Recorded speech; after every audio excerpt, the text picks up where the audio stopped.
പ്രഭുവിടേക്കണമെന്ന് പ്രാർത്ഥിക്കുന്നു.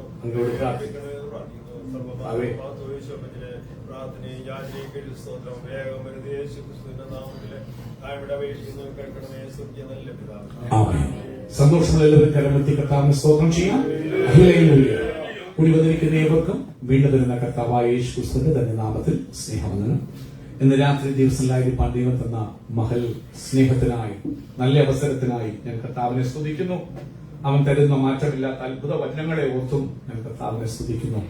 ബൈബിൾ പറയുന്നു, ദൈവത്തിന്റെ വചനം ജീവനും ചൈതന്യമുള്ളതും ഇരുവായത്തിലുള്ള ഏത് വാളിനേക്കാളും മോക്ഷിക്കുന്നതും പ്രാണനെയും സന്ധിമജ്ജകളെയും വേർതിരിക്കാതെ തുളച്ചു ചെല്ലുന്നതും ആകുന്നു. ഇന്ന് രാത്രി അത്ഭുത വചനത്തിന് മുമ്പാകെ അല്പനേരം ഇരിപ്പാൻ നമുക്ക് ഏൽപ്പിച്ചു കൊടുക്കാം. ഇന്നത്തെ രാത്രികാലത്തെ ചിന്തയ്ക്ക് വേണ്ടി ഇയ്യോബിന്റെ പുസ്തകത്തിൽ നിന്ന് ഒരു വചനഭാഗം പ്രിയമുള്ളവരെ നമുക്ക് വായിക്കാം. അവൻ ഇയ്യോബിന്റെ പുസ്തകത്തിലേക്ക് 16-ാം അധ്യായത്തിലേക്ക് പോകും. അതിന്റെ 15 മുതൽ 22 വരെയുള്ള വാക്യങ്ങൾ പതുക്കെ നമുക്ക് വായിക്കാം. 15 മുതൽ 22 വരെയുള്ള വാക്യങ്ങൾ. ഇയ്യോബിന്റെ പുസ്തകം 16-ാം അധ്യായം 15 മുതൽ. ഞാൻ രട്ട് എന്റെ തൊക്കിന്മേൽ കൂട്ടി തുന്നി എന്റെ കൊമ്പിനെ പൊടിയിലിട്ടിരിക്കുന്നു. ശ്രദ്ധിക്കണമേ, യോബ് പറയുന്ന വാക്കുകൾ നിങ്ങൾ ശ്രദ്ധിച്ചു കേൾക്കണമേ. ഞാൻ രട്ട് എന്റെ ത്വക്കിന്മേൽ കൂട്ടി തുന്നി എന്റെ കൊമ്പിനെ പൊടിയിലിട്ടിരിക്കുന്നു. അതിന്റെ അർത്ഥം എത്രയേ ഉള്ളൂ. റെട്ടെടുത്ത് ഉപവസിക്കുന്നത്, എന്നാൽ അവന്റെ ശരീരമെല്ലാം അവൻ പൊട്ടി അളിഞ്ഞ് അഴുകി റട്ട് ചേർത്ത് കെട്ടി ആരും കാണാതിരിക്കുന്നു. വലിയ മാനത്തോടെ പാർത്തിരുന്ന മനുഷ്യന്റെ കൊമ്പ്, അവന്റെ അഭിമാനത്തിന്റെ കൊമ്പ് ഇവിടെ കിടക്കിയപ്പോൾ പൊടുങ്ങി വിട്ടിരിക്കുന്നു. ഇന്ന് പകൽക്കാലം തകർച്ച ജീവിതത്തിന്മേൽ വ്യാപരിക്കുമ്പോൾ, നാശം ജീവിതത്തിന്മേൽ വ്യാപരിക്കുമ്പോൾ ഇന്ന് രാത്രി ഒന്ന് നോക്കി കാണണമേ പ്രിയമുള്ളവരെ. അടുത്ത വാക്യം വായിച്ചാട്ട്. കരഞ്ഞു കരഞ്ഞ് എന്റെ മുഖം ചുവന്നിരിക്കുന്നു. കരഞ്ഞ് എന്റെ മുഖം എന്തിരിക്കുന്നു. ശുദ്ധവാസി ഇങ്ങനെയുള്ള അനുഭവങ്ങൾ കൂടി പോയ അനേക മനുഷ്യർക്കിപ്പോൾ കരഞ്ഞ് കണ്ണീര് ഒരു തുള്ളി കണ്ണീര് പോലും ഇല്ലാതിരിക്കുന്ന, എത്ര കരഞ്ഞാലും കണ്ണീര് ഒഴുകാനില്ലാത്ത അവസ്ഥ. കരഞ്ഞ് എന്റെ മുഖം ചുവന്നിരിക്കുന്നു. അടുത്തത്, എന്റെ കണ്ണിന്മേൽ അന്ധതമസ് കിടക്കുന്നു. ഇരുട്ടുമൂടി കരഞ്ഞ് കരച്ചിലിന്റെ വേദനയുടെ ആധിക്യത്തിൽ യോബ് പറയുക, വേദനയുടെ ആധിക്യത്തിൽ അന്ധകാരം കൊണ്ട് കണ്ണ് കാണാൻ വയ്യാത്ത രീതിയിലുള്ള മാനസിക വേദന. ഇന്ന് പകൽക്കാലം എത്ര പേർ കടന്നു പോയിട്ടുണ്ട് അങ്ങനെയുള്ള അനുഭവങ്ങൾ കൂടി. ഇന്ന് രാത്രി വേദനിക്കുന്ന ആരെങ്കിലും ശ്രദ്ധിക്കുന്നെങ്കിൽ ഇന്ന് രാത്രി ശ്രദ്ധിച്ചു കേൾക്കുക. ഈ യോബിന്റെ അനുഭവം വായിച്ചാട്ട്. എങ്കിലും സാഹസം എന്റെ കൈകളിലില്ല, എന്റെ കയ്യിൽ അന്യായമില്ല, എന്റെ പ്രാർത്ഥന നിർമ്മലമത്രേ. ഞാൻ ആരോടും അതിക്രമം ചെയ്തിട്ടില്ല, ഞാൻ ദോഷം ചെയ്തിട്ടില്ല, ഒരു കന്യകയെ എന്റെ കണ്ണുകൊണ്ട് മോശമായി നോക്കിയിട്ട് പോലുമില്ല, എന്റെ കയ്യിൽ അന്യായമില്ല. കരഞ്ഞ് എന്റെ കണ്ണ് ചുവന്നിരിക്കുന്നു, ഇരുട്ടുള്ള കണ്ണിനെ മൂടിയിരിക്കുന്നു. അമ്മേ സ്വത്രം. എന്റെ കയ്യിൽ സാഹസമില്ല, എന്റെ കൊമ്പ് പൊടിയിൽ കിടക്കുന്നു. അവൻ ഞാൻ റട്ട് എന്റെ തൊക്കിനോട് ചേർത്ത് തുന്നുന്നു. അവൻ സ്വത്രം ചെയ്യുന്നു. എന്റെ പ്രാർത്ഥന എങ്ങനെയുള്ളതാ? വാഞ്ചന എന്റെ പ്രാർത്ഥനയില്ല. വായിച്ചാട്ടെടുത്തത്. അയ്യോ ഭൂമിയെ എന്റെ രക്തം മൂടരുതേ, അയ്യോ ഭൂമി എന്റെ രക്തം മൂടരുതേ. ചങ്ങുപട്ടി അലറിക്കരയുന്ന യോബ്. അയ്യോ ഞാൻ ഇങ്ങനെ നശിച്ചു പോകരുതേ. അവൻ വായിച്ചെടുത്തത്. എന്റെ നിലവിളി എങ്ങും തടഞ്ഞു പോകരുതേ. അയ്യോ എന്റെ നിലവിളി ദൈവസന്നിധിയിൽ എത്തണമേ. അത് തടയും. എന്റെ നിലവിളികളെ തടയുന്ന അവസ്ഥ. നീ എത്ര ചങ്ക് പൊട്ടിക്കരഞ്ഞാലും എങ്ങും ആ നിലവിളി എത്താത്തതുപോലെ ചങ്കുപൊട്ടി അലറിക്കരയുക. അയ്യോ എന്റെ നിലവിളി എങ്ങും തടഞ്ഞു പോകല്ലേ. അവന്റെ അടുക്കൽ, എന്റെ ദൈവത്തിന്റെ അടുക്കൽ എത്തണമേ. വായിച്ചെടുത്തത്. ഇപ്പോഴും എന്റെ സാക്ഷി സ്വർഗത്തിലും എന്റെ ജാമ്യക്കാരൻ ഉയരത്തിലും ഇരിക്കുന്നു. ഇന്ന് ഞാൻ നാണക്കേടിന്റെ പടുകുഴിയിലാണെങ്കിലും, ഇന്ന് എന്റെ ത്വക്കെല്ലാം അഴുകി നശിച്ചിരിക്കുകയാണെങ്കിലും, കരഞ്ഞ് ഞാൻ തകർന്നിരിക്കുകയാണേലും, നാണക്കേട് കൊണ്ട് എന്നെ തല കുഞ്ഞിരിക്കുകയാണേലും എനിക്കൊരു കാര്യം അറിയാം. എന്താണ് അവൻ പറയുന്നത്? എനിക്കൊരു സാക്ഷി. ഈ ഭൂമിയിലുള്ള ഒരു മനുഷ്യനും കൂട്ടുകാരുമല്ല എന്റെ സാക്ഷി. കാരണം ഈ ഭൂമിയിലുള്ള മനുഷ്യരൊക്കെയും കൊടലൂരി കാണിച്ചാൽ എന്താന്ന് പറയും? ലോകത്തിൽ കൂടെ വന്നിരുന്ന ഒരു ആഴ്ച മുഴുവനും പൊട്ടിക്കരഞ്ഞ് ആശ്വസിപ്പിക്കാൻ കടന്നു വന്ന കൂട്ടുകാർ പോലും മുഖത്ത് നോക്കി അക്രമമുണ്ടെന്ന് പറയുമ്പോ എനിക്കൊരു സാക്ഷി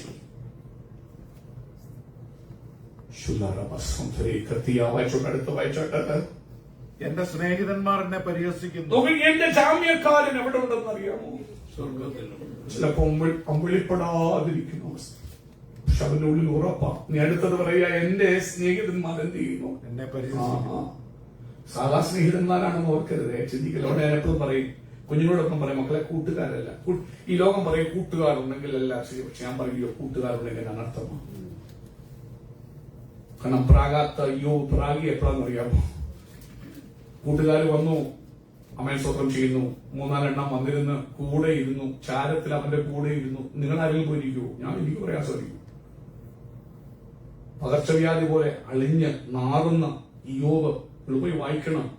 ഈ കൂട്ടുകാർ ഓരോ ഈ ഐത്തവും കാണിക്കാതെ അവന്റെ കൂടെ റെട്ടിലിരുന്നിട്ട് എത്ര നേരം കഴിഞ്ഞാ പറയുന്നത്?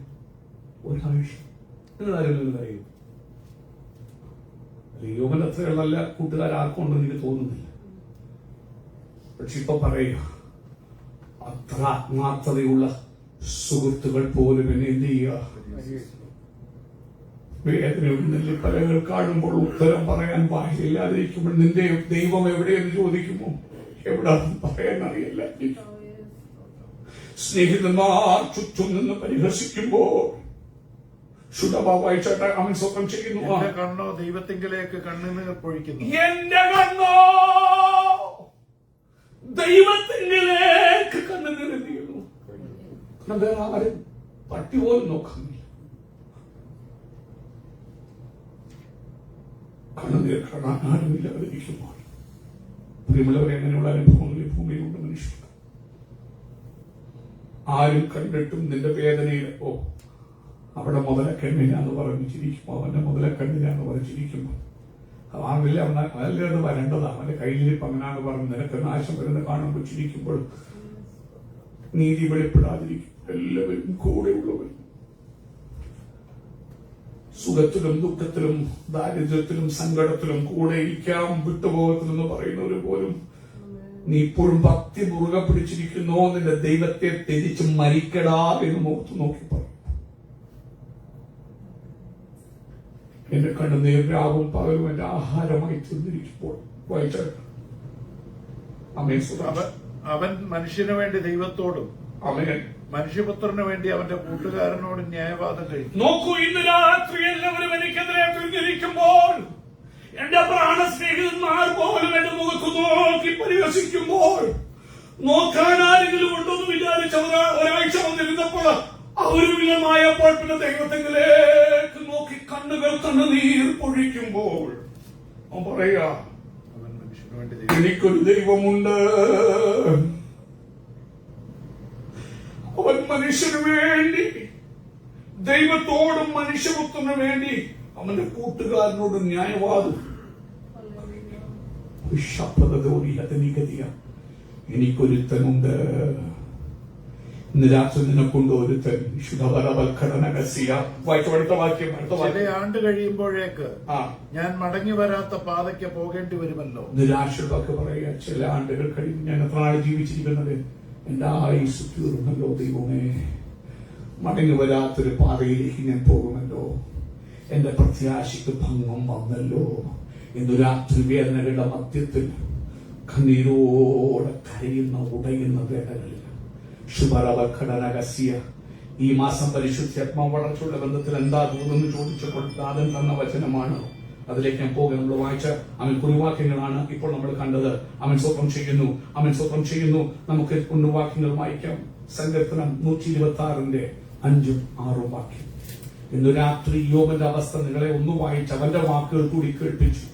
അവൻ അനുഭവിച്ച എന്താണെന്നും നമ്മൾ പറഞ്ഞതുവരെ ചിന്തിച്ചില്ല. ജസ്റ്റ് അവന്റെ അനുഭവം സ്വന്തം വാക്കില് നമ്മളൊന്ന് വായിച്ചു കേട്ടു. അവൻ കടന്നു പോകുന്ന വേദനയുടെ ആഴം, കണ്ണുനീരിന്റെ ആ വലിയ അനുഭവം, അത് നമ്മൾ വായിച്ചു കേട്ടപ്പോഴേ ആ വാക്കുകളുടെ ആഴങ്ങളുണ്ട്. അവന്റെ ചങ്കിനകത്തെ വേദനയുടെ ആഴം ഇനി നമുക്കൊന്ന് നോക്കാം.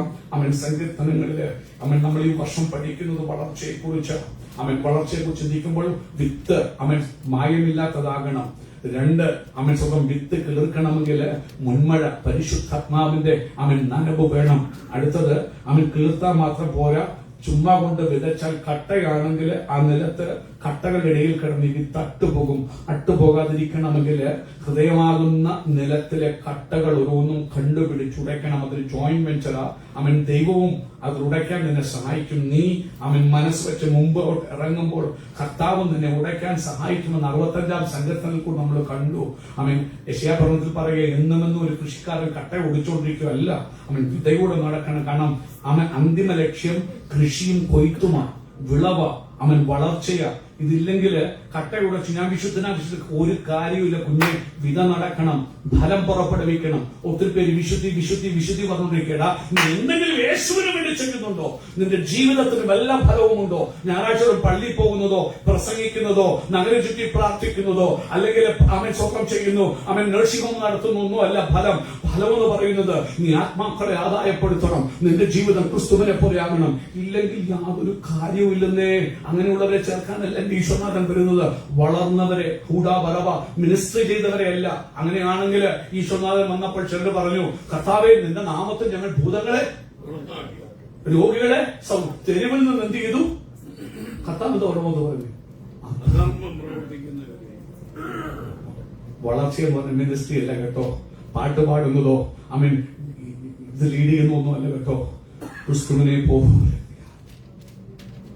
ക്രിസ്തുവിന്റെ രൂപം കണ്ണാടി പോലെ.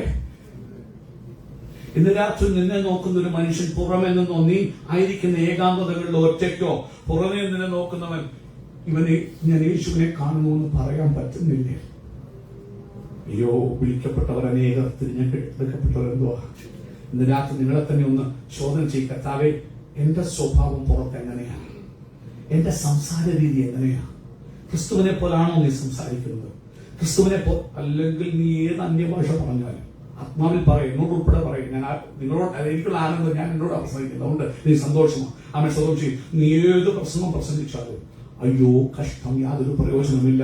അതിനുള്ള ബന്ധത്തിൽ ഈ മാസത്തിൽ പരിശുദ്ധാത്മാ പറഞ്ഞു, അവൻ എന്നും ഉടച്ചുകൊണ്ടിരിക്കല്ല, വിതയോട് നടക്കണം. കാരണം അവൻ വിതച്ചിട്ട് അത് വളർന്നിട്ട് വേണം കൊയ്യാൻ, ഫലം കാണാം.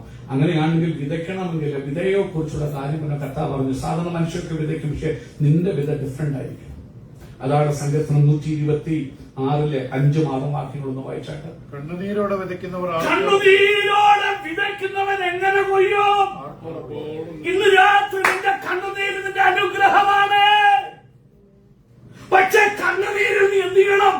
വിതയ്ക്കണം. നിന്റെ വേദനയിൽ നീ വിതയ്ക്കണം. വേദനയിൽ കയറി ഒളിച്ചിരിക്കുകയല്ല, വിതയ്ക്കണം. കണ്ണുനീരോടെ വിതയ്ക്കുന്നവൻ എങ്ങനെ കൊയ്യും? ചില എന്റെ കർത്താവ് എന്റെ പ്രശ്നമൊക്കെ മാറ്റി ഞാൻ കർത്താവ് വേണ്ടി ചെയ്യാം. നീ ഒരു കാലത്തും ഒന്നും ചെയ്യാൻ പോകുന്നില്ല. നിന്റെ വേദന തല കുനിതിരിക്കുമ്പോൾ, നാണം കെട്ടി എന്റെ ദൈവം എവിടെയും ചോദിക്കും, മറുപടി പറയാൻ ബാക്കിയില്ലാതിരിക്കുമ്പോൾ കേറ്. ചെയ്യാൻ പറ്റുന്ന ചെയ്യും. നീ ആകാശം കീഴ്മേൽ മറിച്ചില്ലെങ്കിൽ സാരമില്ല. പോയി ചിലർക്ക് വേണ്ടി പ്രാർത്ഥിക്കുക. ചിലരോട് യേശുവിനെ കുറിച്ച് പറയേ, നിന്റെ സാക്ഷ്യങ്ങൾ പറയേ. ഒരിക്കലും അത് നഷ്ടമാകത്തില്ല.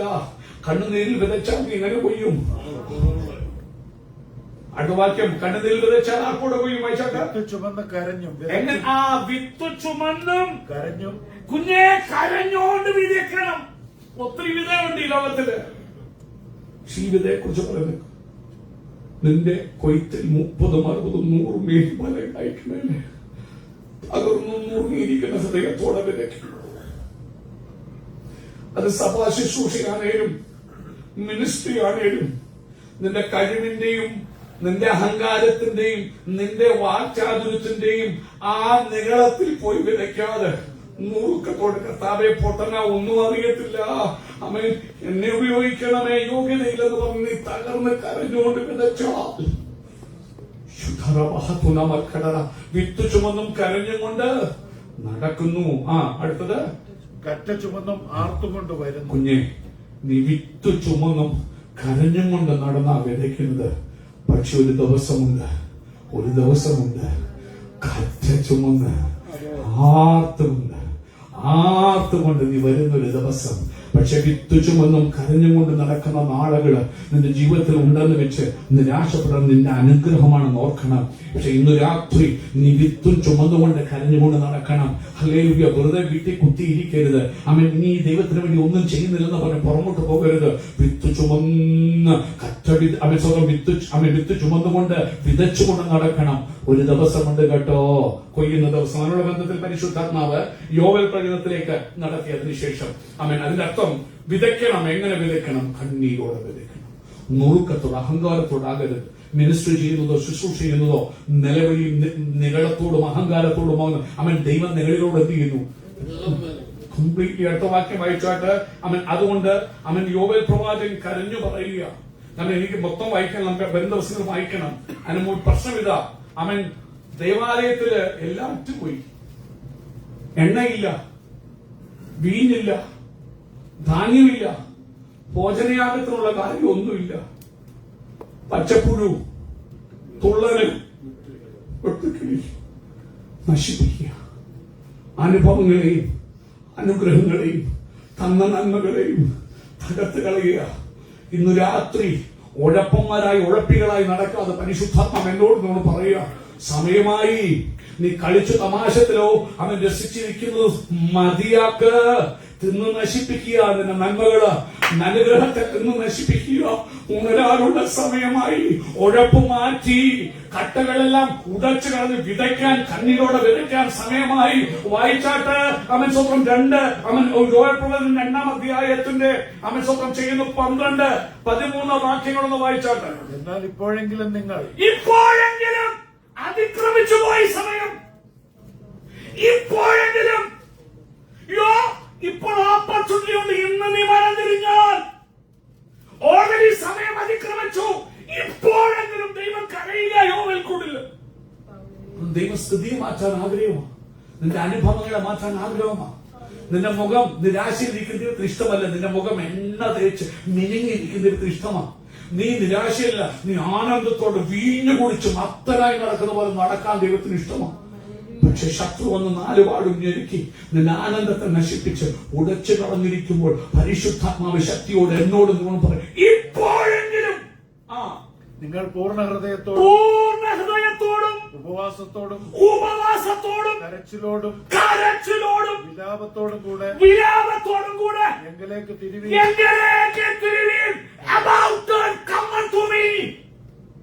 ഇപ്പോഴെങ്കിലും നാശമൊന്നും മൂടാൻ നീ നോക്കി നിൽക്കല്ലേ.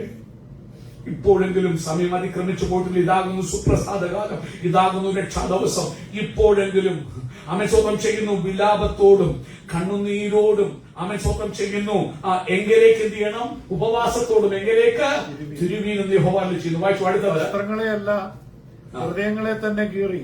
ഇന്നു രാത്രി വസ്ത്രങ്ങളെയല്ല ഹൃദയങ്ങളെ തന്നെ.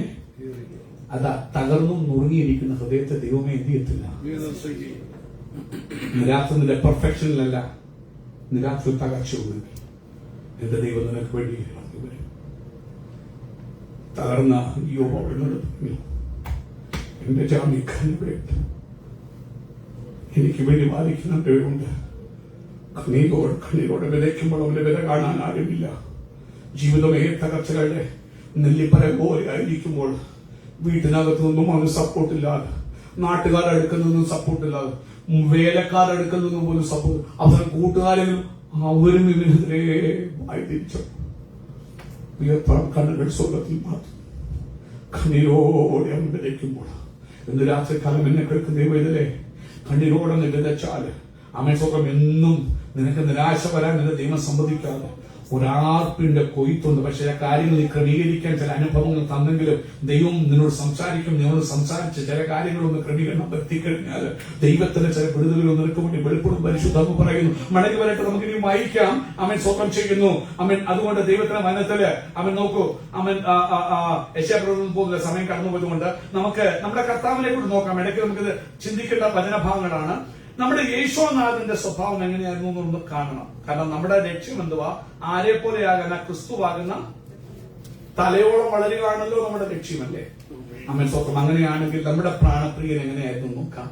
ദൈവത്തിന്റെ മനത്തില് പരിശുദ്ധി ആത്മാവില് എബ്രായ ലേഖനകർത്താവ് എഴുതി വെച്ച വചനഭാഗം ഒന്ന് നോക്കണേ. 5-ാം അധ്യായം. അവൻ നോക്കൂ, ക്രിസ്തുവിനെ മഹാപുരോഹിതനായി അവതരിപ്പിക്കുന്ന പുസ്തകമാണ് എബ്രായ ലേഖനം. ഈ ഭൂമിയിൽ ഇനിയൊരു മഹാപുരോഹിതനില്ല, ഇനിയൊരു തിരുമേനിയില്ല. ഇനി ആരെങ്കിലും തിരുമേനിയെ വായിച്ചാൽ അത് ദൈവവചനം ലംഘിക്കുകയാണ്. അവൻ ഒറ്റ മഹാപുരോഹിതനേ ഉള്ളൂ, അവൻ ക്രിസ്തുവാണ്. അവൻ നമുക്കൊന്ന് വായിക്കാം. 5-ാം അധ്യായം 1-ാം വാക്യം ഒന്ന് വായിച്ചാൽ, മനുഷ്യരുടെ ഇടയിൽ നിന്നെടുക്കുന്ന ഏത് മഹാപുരോഹിതനും പാപങ്ങൾക്കായി വഴിപാടും യാഗവും അർപ്പിപ്പാൻ ദൈവകാര്യത്തിൽ മനുഷ്യർക്ക് വേണ്ടി നിയമിക്കപ്പെടുന്നു. നോക്കണം, പഴയ നിയമത്തിലെ ന്യായപ്രമാണത്തെ നോക്കി ലേവ്യ പുസ്തകത്തിൽ പറഞ്ഞിരിക്കുന്ന, പുറപ്പാട് പുസ്തകത്തിൽ പറഞ്ഞിരിക്കുന്ന അവൻ മഹാപുരോഹിതനെ കുറിച്ചുള്ള കാര്യങ്ങളെ അവൻ പ്രസ്താവിച്ചുകൊണ്ട് എബ്രായ ലേഖനകർത്താവ് പറയുക, ഈ ഭൂമിയിൽ നിന്നൊരു മഹാപുരോഹിതൻ എടുത്താൽ അവൻ എന്തൊക്കെ ചെയ്യണം? വായിച്ചാട്ട്, പാപങ്ങൾക്കായി വഴിപാടും യാഗവും, അവന്റെ പാപത്തിന് വഴിപാടും യാഗവും എന്ത് ചെയ്യണം? അർപ്പിക്കേണ്ടിയിരിക്കുന്നു. വായിച്ചു അടുത്തത്, താനും ബലഹീനത കൊണ്ടവനാകിയാൽ അറിവില്ലാത്തവരോടും വഴിതെറ്റിപ്പോകുന്നവരോടും സഹതാപം കാണിപ്പാൻ കഴിയുന്നവനും ബലഹീനത നിമിത്തം ജനത്തിനു വേണ്ടി എന്ന പോലെ തനിക്ക് വേണ്ടിയും പാപയാഗം അർപ്പിക്കേണ്ടിയവനുമാകുന്നു. ഈ മനുഷ്യരുടെ മഹാപുരോഹിതന് കുറവുണ്ട്. അവനും സാധാരണ മനുഷ്യനെ പോലെ പാപിയും കുറവുള്ളവനായതുകൊണ്ട് അവന് വേണ്ടി എന്ത് ചെയ്യണം? അല്ലാതെ അവൻ അവിടെ ചെല്ലാനായിട്ട് എന്ത് ചെയ്യത്തില്ല.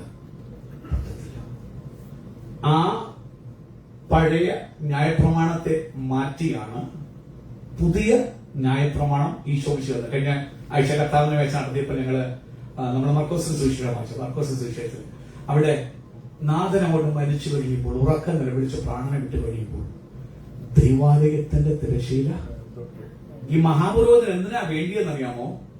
എല്ലാവർക്കും കൃപാസനത്തിൽ, കാരണം ദൈവത്തിന് മനുഷ്യരോട് കണക്ട് ചെയ്യാൻ ഉണ്ടായിരുന്ന ഒരു സ്ഥലമായിരുന്നു പഴയ നിയമത്തിലെ സമാഗമന കൂടാരത്തിലെ അവൻ വിശുദ്ധ സ്ഥലത്തിൽ ഉണ്ടായിരുന്ന ദൈവത്തിലെ പെട്ടകവും അതിന്മേലുള്ള കൃപാസനവും.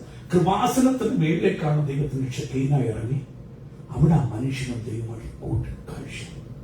അല്ലാതെ വേറൊരു വഴിയില്ല. മനുഷ്യന് ദൈവത്തെ കാണാൻ പറ്റില്ല, ജീവനോട് ഇരിക്കാൻ പറ്റില്ല, അതിലെല്ലാവർക്കും പോകാൻ പറ്റില്ല. ആകെപ്പെടെ തെരഞ്ഞെടുത്ത ഒരു മഹാപുരോഹിതന് മാത്രം എപ്പോഴും പോകാൻ പറ്റില്ല. ആണ്ടില് യോക്കിപ്പോൾ ദിവസം മാത്രമേ പിടിക്കൂ. പോകുമ്പോൾ അവന് വേണ്ടി യാഗം കഴിച്ച് അവന്റെ പാപത്തിന് പരിഹാരം വരുത്തിയിട്ട് വേണം ഇസ്രായേലിന്റെ പാപത്തിന് വേണ്ടി പരമയാഗമായ നമ്മുടെ തിരുമേനിയായ ഈശോനാഥൻ കാൽവരി കുലമരത്തിൽ പിടഞ്ഞു മരിച്ചു കഴിഞ്ഞപ്പോൾ സ്വർഗത്തിൽ ദൈവം അറിയുമെന്ന് ദേവാലയത്തിലെ കട്ടിയുള്ള തിരശ്ശീല മുകൾ മുതൽ താഴെ വരെ വലിച്ചു. മനുഷ്യ, നീ എന്റെ അടുക്ക വരാൻ കുറുക്കു വഴിയൊന്നും വേണ്ട, സിമ്പിൾ. ഈശോ ആകുന്ന തിരശ്ശീല കീറി നിനക്ക് ഏതു നേരത്തും. അതുകൊണ്ട് ധൈര്യപൂർവ്വം കൃപാസനത്തോട് ഏതു നേരത്തും. അപ്പം ഇനിയും മഹാപുരോഹിതന് ആകെ ഒറ്റ ആളേ ഉള്ളൂ. ആരേ ഉള്ളൂ? ഈശോ. അവൻ വായിച്ചാട്ട, അടുത്ത വാക്യം വായിച്ചാട്ട. എന്നാൽ അഹരോനെ പോലെ ദൈവം വിളിക്കുന്നവനല്ലാതെ ആരും ആ സ്ഥാനം സ്വതവേ എടുക്കുന്നില്ല. നമുക്കറിയാം, പഴയ നിയമത്തില് ദൈവം വിളിക്കുന്ന ഒരു വ്യക്തിക്ക് മാത്രമേ ആ മഹാപുരോഹിത സ്ഥാനം എടുക്കാൻ പറ്റുള്ളൂ. നമുക്കറിയാം, അതിനെതിരെ മത്സരിച്ച കുറെ പേരുണ്ടായിരുന്നു. കോരഹ് അല്ലേ, ആ അഭിരാമം കൂട്ടരും ഒക്കെ അവർക്ക് എന്തോ പറ്റി നമ്മൾ കണ്ടല്ലേ. ഭൂമി മത്സരികളെ വിഴുങ്ങി കളഞ്ഞു. അവൻ സ്വന്തം ചെയ്യുന്നു. അഹരോന്റെ വലി തടുത്തു. അഹരോന്റെ യോഗ്യത കൊണ്ടല്ല, നോക്കണേ, അഹരോനാണ് കാളക്കുട്ടിയെ ഉണ്ടാക്കി കൊടുത്തത്. ഒത്തിരി മറവ് സമയം പോകുന്നതുകൊണ്ട് പറയാൻ പറ്റുന്നില്ല. അവൻ സ്വന്തം അങ്ങോട്ട് പടങ്ങൾ വിട്ടുപോകും. വായിച്ചു അടുത്തത്. അവണ്ണം ക്രിസ്തു മഹാപുരോഹിതനാകുവാനുള്ള മഹത്വം സ്വതവേ എടുത്തിട്ടില്ല. യേശു മഹാപുരോഹിതനാകാനുള്ള അധികാരം സ്വതവേ എടുത്തിട്ടില്ല. പിന്നെ എങ്ങനെയാ കിട്ടിയത്? വായിച്ചോ. നീ എന്റെ പുത്രൻ, അന്ന് ഞാൻ നിന്നെ ജനിപ്പിച്ചിരിക്കുന്നു അവനോട് അരുളി ചെയ്തവൻ അവന് കൊടുത്തത്. അവന് സ്വർഗീയ പിതാവ് പുത്രന് കൊടുത്തതാണ് മഹാപൗരോഹിത്യം. കാരണം ഈശോ മിശിഹ ജനിച്ചത് അവൻ യഹൂദ കുലത്തിൽ നിന്ന് ആരും പുരോഹിതന് അതിനെ പാരമ്പര്യത്തിന് അവകാശം തകർക്കുക. അടുത്ത വായിച്ചു അടുത്തത്. അങ്ങനെ മറ്റൊരിടത്തും നീ മൽക്കിസദേക്കിന്റെ ക്രമപ്രകാരം എന്നേക്കും ഒരു പുരോഹിതൻ. ശ്രദ്ധിച്ചു കേൾക്കണേ, ഞാനല്ല, ബൈബിളാ പറയുന്നത്.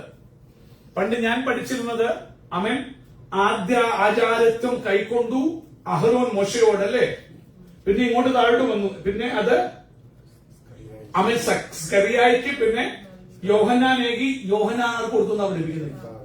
തെറ്റ്. മഹാപുരോഹിത്വത്തിന്റെ വിളി വന്നത് ബൈബിളാ പറയുന്നത്. സ്വർഗത്തിലെ ദൈവം പറഞ്ഞു, നീ മൽക്കീസേദെക്കിന്റെ ക്രമപ്രകാരം, ലേവ്യ പൗരോഹിത്യ ക്രമമല്ല. നമ്മളെ രാജകീയ പുരോഹിതവർഗമാക്കിയത് പഠിച്ച മർമ്മങ്ങൾ തിരിച്ചറിയണം. പുത്രന്റെ മഹാപൗരോഹിത്യം ലേവ്യ പൗരോഹിത്യമല്ല. അവിടെയാണ് നമ്മൾ കംപ്ലീറ്റ് തെറ്റിപ്പോയി. എവിടെ പോയി ക്രമം തെറ്റി. ഇപ്പൊ നമ്മൾ നടത്തുന്ന പൗരോഹിത്യങ്ങളൊന്നും ക്രമത്തിലുള്ളതേ അല്ല. കാരണം ദൈവം വിളിക്കാത്ത ഒരുത്തിനും മഹാപുരോഹിതനാകാൻ പറ്റത്തില്ല. അഹരോന്റെ സന്തതിക്കേ പറ്റത്തുള്ളൂ. അതിനെ മുറിച്ചു, നിർത്തി, പഴയനെ തീർത്തു, പുതിയ മഹാപുരോഹിതനെ ആക്കി. നിയമം മാറി, പുതിയ നിയമം വന്നു. പഴയ നിയമം വേണ്ടതല്ല. പഴയ നിയമം ഉണ്ടേലേ പുതിയ നിയമം സ്ഥാപിക്കാൻ പറ്റുള്ളൂ. നിഴല അതുണ്ടേലേ പുത്രനെ പഠിക്കാൻ പറ്റും. പൗലോസിന് എന്താ പറ്റി? മറ്റു സ്ത്രീഹന്മാരെക്കാളും പ്രത്യേകത, പഴയ നിയമം നന്നായി പഠിച്ചിരുന്നുകൊണ്ട് അതിലേക്ക് നോക്കിയപ്പോൾ എല്ലാം യേശുവിനെ കാണിക്കുക. അതുകൊണ്ട് അവന് 14 ലേഖനങ്ങൾ എഴുതാൻ പറ്റിയോ? എന്നെ കാണുമല്ലോ. പഴയ നിയമം മുഴുവൻ പുത്രനാണ്. ഉൽപ്പത്തി മുതൽ താഴോട്ട് പുത്രനെ കാണാനുള്ളൂ.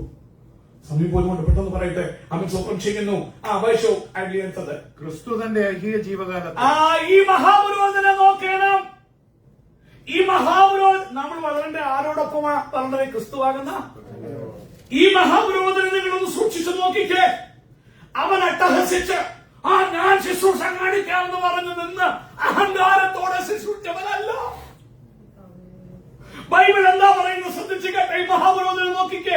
എങ്ങനെയാണ് അവൻ ശുശ്രൂഷിച്ചത്? ക്രിസ്തു തന്റെ ഐഹിക ജീവിതകാലത്ത് തന്നെ മരണത്തിൽ നിന്ന് രക്ഷിപ്പാൻ കഴിയുന്നവനോട് ഉറച്ച നിലവിളിയോടും കണ്ണുനീരോടും കൂടി അപേക്ഷയും അഭയയാചനയും കഴിക്കുകയും ഭയഭക്തി നിമിത്തം ഉത്തരം ലഭിക്കുകയും ചെയ്തു. ഈ മഹാപുരോഹിതൻ കണ്ണീരോടെ കരഞ്ഞു വിതച്ചവനാണ്. ബൈബിൾ പഠിക്കുമ്പോൾ എപ്പോഴും ഭുജം നോക്കുമ്പോൾ യശയ്യാപ്രവചനം പറയുമ്പോൾ അവൻ വ്യസനം ശീലിച്ചവനായി, രോഗം ശീലി വ്യസനപാത്രമായി സങ്കടം ഒറ്റപ്പെട്ടു. കണ്ടാൽ ആഗ്രഹിക്കത്തക്ക മനുഷ്യരാ നിന്ദിക്കും, എതിർക്കപ്പെട്ടു, വ്യസനപാത്രമായി പോയി. ഇന്ന് രാത്രി സങ്കടപ്പെടുന്ന കുഞ്ഞെ, സാരമില്ലെന്ന് നിന്റെ മഹാപുരോഹിതൻ ഉറച്ച് അവൻ രാത്രിയില് പർവ്വതങ്ങളിൽ കഴിക്കും. അവിടെ നിന്നിങ്ങനെ കാറ്റ് കൊണ്ടിരിക്കുകയില്ലായിരുന്നു. കണ്ണീരോടെ 12 ശിശുമാരുടെയും ഞാൻ വിശ്വസിക്കുന്നു കരഞ്ഞ പ്രാർത്ഥനയോട് പിതാവിനോട് നിലവിളിച്ചു. ഇന്ന് രാത്രി ഓർത്തോണം. പക്ഷെ അവൻ കരഞ്ഞ നിലവിളിയോട് ഗതസമയത്തോടൊപ്പം നിലവിളിക്കുമ്പോൾ പിതാവ് പ്രാർത്ഥന കേട്ടില്ല, ചെവി കുത്തി. എന്താണെന്നറിയാമോ? നിങ്ങളെ എന്നെ ഒത്തിരി സ്നേഹിച്ചു. പക്ഷെ ബൈബിൾ പറയുന്നു അവൻ സന്തതിയെ കാണുകയും കണ്ണിലൂടെ വിതച്ചവൻ ആർപ്പോടെ കൊയ്യുമെന്ന് പറഞ്ഞെങ്കിൽ ഇന്ന് ലോകത്തിൽ ഈ പ്രാർത്ഥന പോലെ എത്രയോ അവൻ 10,000 കോടിക്കണക്കിന് പ്രാർത്ഥനകൾ ഈ ലോകത്തിൽ നടക്കുന്നു. പ്രിയമുള്ളവരെ, കണ്ണിലൂടെ വിതച്ചാൽ നീ എങ്ങനെ കൊയ്യും? അപ്പോൾ ഇയ്യോബിലേക്ക് നോക്കുമ്പോൾ അവൻ 42-ാം അധ്യായത്തിലേക്ക് പോകാം. അവന്റെ കണ്ണിലുള്ള വിതയ്ക്ക് അവൻ എന്തെങ്കിലും നഷ്ടം വന്നു എന്ന് അറിയണമെങ്കിൽ അവൻ സ്വന്തം ചെയ്യും നോക്കേണ്ടത് ആവശ്യമാണല്ലോ. അവൻ സ്വന്തം ചെയ്യുന്നു. 42-ാം അധ്യായത്തിലേക്ക് നമ്മൾ പോകുമ്പോൾ അവൻ സ്വന്തം ചെയ്യുന്നു. നമുക്ക് അവൻ സ്വന്തം ചെയ്യുന്നു. അവൻ സ്വന്തം നമുക്ക് അത് ചില കാര്യങ്ങൾ ദൈവത്തിന് മുമ്പാകെ അവൻ ഏറ്റ് പറഞ്ഞു കഴിഞ്ഞപ്പോൾ അവൻ സ്വന്തം ചെയ്യുന്നു. 4-ാമത്തെ വാക്യം, അതിന്റെ 4 വേണ്ട, നോക്കൂ. അതിന്റെ 5-ാമത്തെ വാക്യം അവൻ ഇയ്യോബ് ദൈവത്തോട് പറയുന്ന വാക്ക്. ഒന്ന്, ചില കാര്യങ്ങൾ അവൻ സ്വന്തം ചെയ്യുന്നു. അവൻ ദൈവത്തോട് ക്രമീകരണം പ്രാപിച്ചു കഴിഞ്ഞപ്പോൾ പറഞ്ഞു കഴിഞ്ഞപ്പോൾ പറയുന്ന വാക്കുകളൊന്ന് ശ്രദ്ധിച്ചാൽ 5-ാമത്തെ വാക്യം. ഞാൻ നിന്നെ കുറിച്ചൊരു കേൾവി മാത്രമേ കേട്ടിരുന്നുള്ളൂ. ഞാൻ കണ്ണീരോടെ നിലവിളിച്ചു വിതയ്ക്കുമ്പോൾ കേൾവിയെ ഞാൻ എന്ത് ചെയ്തുള്ളൂ? കേട്ടോളൂ. വായിച്ചോ. ഇപ്പോഴോ എന്റെ കണ്ണാൽ നിന്നെ കാണുന്നു. എന്റെ കണ്ണുകൊണ്ട് ഞാൻ നിന്നെ കാണുന്നു. ഇന്ന് രാത്രി നിനക്ക് വേണ്ടി എന്നുമെന്നും കണ്ണുനീരല്ല കേട്ടോ. നിനക്ക് വേണ്ടി അവൻ എന്ത് ചെയ്യും? വെളിപ്പെടും. കുറവുകൾ ഏറ്റു പറഞ്ഞപ്പോ അയ്യോ ഞാൻ അറിയാതെ. അടുത്ത വാക്യം വായിച്ചോ. അടുത്ത വാക്യം. ആകയാൽ ഞാൻ എന്നെ തന്നെ വെറുത്ത് പൊടിയിലും ചാരത്തിലും കിടന്ന് അനുദപിക്കുന്നു. കുറവ് ഏറ്റു പറയുന്നു. ഹല്ലേലൂയ. ഞാൻ അനുദപിക്കുന്ന വാക്യം വായിച്ചാട്ട്. യഹോവ ഈ വചനങ്ങളെ ഇയ്യോബിനോട് അരുളി ചെയ്ത ശേഷം യഹോവ തോമാന്യനായ എലിഫസിനോട് അരുളി ചെയ്തത് തേമാന്യനായ എലിഫസിനോട് അരുളി ചെയ്തത് നിന്നോട് നിന്റെ 2 സ്നേഹിതന്മാരോട് എനിക്ക് കോപം ജ്വലിച്ചിരിക്കുന്നു. എന്റെ ദാസനായ യോബിനെ പോലെ നിങ്ങൾ എന്നെ കുറിച്ച് വിഹിതമായി സംസാരിച്ചിട്ടില്ല. ആകയാൽ നിങ്ങൾ 7 കാളയെയും 7 ആട്ടുകൊറ്റനെയും എന്റെ ദാസനായ യോബിന്റെ അടുക്കൽ കൊണ്ടുവന്ന് നിങ്ങൾക്ക് വേണ്ടി ഹോമയാഗം കഴിപ്പി. എന്റെ ദാസനായ യോബ് നിങ്ങൾക്ക് വേണ്ടി പ്രാർത്ഥിക്കും. ഞാൻ അവന്റെ മുഖം ആദരിച്ച് നിങ്ങളുടെ മൂഢതയ്ക്ക് തക്കവണ്ണം നിങ്ങളോട് ചെയ്യാതിരിക്കും. എന്റെ ദാസനായ യോബിനെ പോലെ നിങ്ങൾ എന്നെ കുറിച്ച് വിഹിതമായി സംസാരിച്ചു. 2 വട്ടമായി സ്വർഗത്തിലെ പിതാവ് ഈ വാക്ക് പറയുന്നത്. നിങ്ങൾ സത്യം പറഞ്ഞാൽ നോക്കിയാൽ വേദനയുടെ ആധിക്യത്തിൽ യോബ് എന്തൊക്കെയോ വാക്കുകൊണ്ട് പറഞ്ഞു, നാവുകൊണ്ട് പറഞ്ഞു. നിങ്ങൾ നോക്കിയാൽ എന്താ സ്നേഹിതന്മാരെ എതിരെ ചെയ്യാൻ കാരണം? വേദനയുടെ നെല്ലിപ്പല കണ്ടപ്പോ വാഗുകൊണ്ട് ഒത്തിരി കാര്യം പറഞ്ഞു. അതിന് ഇവരാരും ദൈവത്തിനെതിരെ അവിഹിതമായതൊന്നും പറഞ്ഞില്ല, അല്ലേ? വിഹിതമായിട്ട് നോക്കിയേ. ഈ തേമാന്യനായ അവൻ ഈ സുഹൃത്തും അവൻ സ്വന്തം ചെയ്യുന്നു. ബാക്കിയുള്ള എല്ലാവരും ഇവരാരും ബിൽദാദും സോഫറും ഒന്നും ദൈവത്തിനെതിരെ ഒരു കാര്യം അനീതി പറഞ്ഞിട്ടില്ല. പക്ഷെ ദൈവം പറയുന്നത് ശ്രദ്ധിച്ചേ, യോബിനെ പോലെ നിങ്ങൾ എന്നെ കുറിച്ച് എന്ത് പറഞ്ഞിട്ടില്ല? അയ്യോ, നിങ്ങളൊന്ന് വീട്ടിൽ പോയി ചിന്തിക്കണം. അതെന്തൊരു മറിമായോ തന്റെ ഭക്തന്മാരെ നീതീകരിക്കുന്ന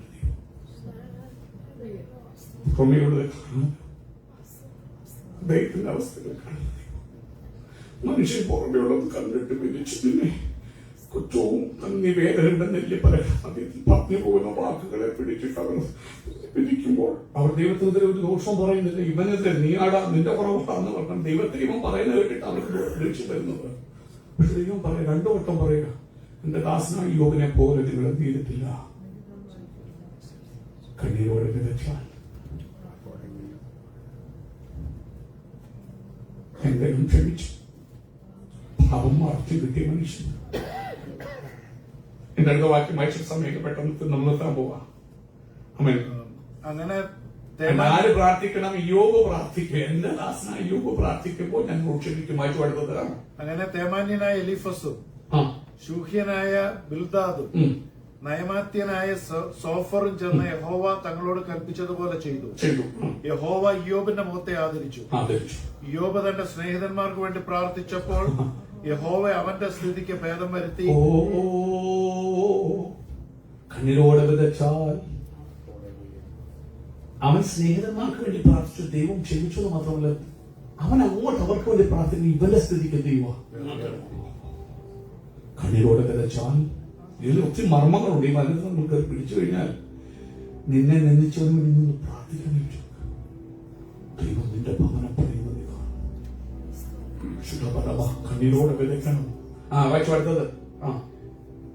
മുമ്പേ ഉണ്ടായിരുന്നതൊക്കെയും യഹോവ യോബിന് ഇരട്ടിയായി കൊടുത്തു. മുമ്പേ ഉണ്ടായിരുന്നതൊക്കെയും യോബിന് എങ്ങനെ കൊടുത്തു? യോബൽ പ്രവാചകൻ, ഇപ്പോഴെങ്കിലും നിങ്ങൾ ഉപവാസത്തോടും കരച്ചിലോടും കണ്ണുനീരോടും എങ്കിലേക്ക് തിരുവീൻ. എങ്കിലേക്ക് തിരുവീൻ. എന്നാൽ പച്ചപ്പുഴുവും തുള്ളലും വെട്ടുക്കിളി തിന്ന് നശിപ്പിച്ചു സംവത്സരങ്ങൾക്ക് അടക്കി തന്നെ ഞാൻ നീതി.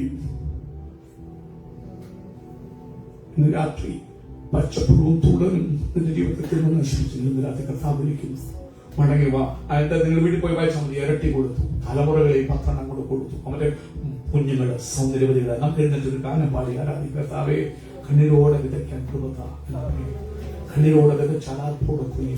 ഈ ദിവസങ്ങൾ ക്രിസ്തുവാകുന്ന തലയോളം വളരാൻ ഒരു കൊയ്ത്ത് നിന്ന് പ്രാപിപ്പാൻ സഹായിക്കണേ. ദൈവത്തോട് പ്രാർത്ഥിക്കാം. ഈ വചനങ്ങളാദ്യമായി കർത്താവ് നമ്മെ സഹായിക്കട്ടെ.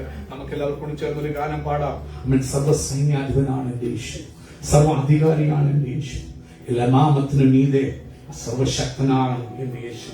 അവൻ രാജാതിരാജൻ കർത്താധികർത്തൻ, താൻ മാത്രം അമർത്തതയുള്ള ദൈവം. അവൻ വീരനാം ദൈവമേ, അത്ഭുത മന്ത്രിയാണവൻ, യുദ്ധം അവന്റേതാണ്. അവൻ സ്വന്തം ചെയ്യുന്ന കാൽവരിയിൽ വൈരികളുടെ ആയുധം നിർവീര്യമാക്കി, അടിപ്പിണരിൽ വ്യാധികളെ, അതിന്റെ വേരുകൾ, രോഗത്തിന്റെ വേരുകളെ അവൻ നിർജീവമാക്കി. ക്രൂശിൽ ജയോത്സവം മുഴക്കി. അവൻ രക്ഷാനായകൻ, രാജാതി രാജാവാണവൻ, കർത്താതി കർത്താവാണ്. ക്രിസ്തുവേശുവിൽ ജയോത്സവമായി നമ്മെ നടത്തും. അവൻ എല്ലായിടത്തും സൗരഭ്യവാസനയായി നമ്മെ അയക്കും. ദേശം തുറക്കും, വഴി ഒരുക്കും, താമ്രവാതിൽ അവൻ തറക്കും. അടുത്തവർ ഇങ്ങനെ പറയുന്നു, ഭയപ്പെടാതെ ഉറച്ചു നിന്ന് സ്തോത്രം പാടാം. ഭയപ്പെടരുത്. നിന്റെ കണ്ണീരിന്റെ താഴ്വര പാക്കായും താഴ്വരെ എന്താക്കി മാറ്റും? സ്തുതിയുടെ താഴ്വര, ബറാഖയുടെ താഴ്വരയാക്കി മാറ്റും. നീ അനുഭവിച്ച നിന്നയ്ക്കും നാണക്കെണ്ണും തക്കവണ്ണം നിന്റെ തല ഉയർത്തും. ബാക്കായുടെ താഴ്വര, അതാ നിങ്ങളുടെ മിനിസ്റ്ററുകളെ ബറാഖ് ആക്കുന്ന കണ്ണുനീർ താഴ്വരകളെ സ്തുതിയുടെ താഴ്വര. കണ്ണീരോടെ വിതച്ചാൽ നീന്തിയും അപ്പോടെ കഴിയും. ഇന്ന് രാത്രി നമുക്ക് ഈ ഗാനം ഒന്ന് പാടിയവനെ മഹത്വപ്പെടുത്താം. ആമേൻ. സ്വന്തം സർവ്വസൈന്യാധിപനീശൻ, സർവ്വ അധികാരിയാമീശൻ.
Thank you.